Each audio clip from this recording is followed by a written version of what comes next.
This is the Lone Crater YouTube. We hope this video helps. You start by powering the Acer Swift Go 14 and taking immediate control. First, connect the original 65W USB-C charger and charge to at least 20%. Once done, press F2 at power on to enter BIOS. Make only essential changes like enabling performance profiles or secure boot. Avoid experimental options. Next, boot into Windows and complete UB.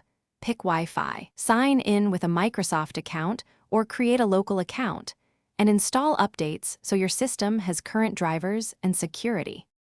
You now focus on stability. Install drivers and secure storage.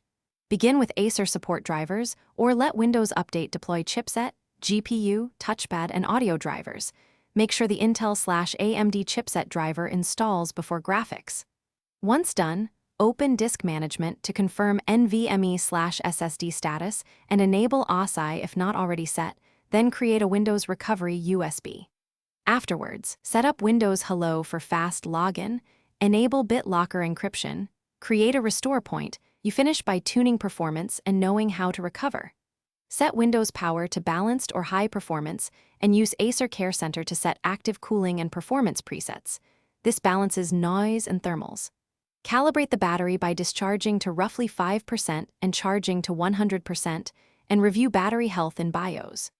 If something goes wrong, first reset the SSD and RAM, run SFC and DISM to repair system files, reset BIOS to defaults, and only then perform a clean Windows reinstall. Thanks for watching. Consider subscribing if we helped you.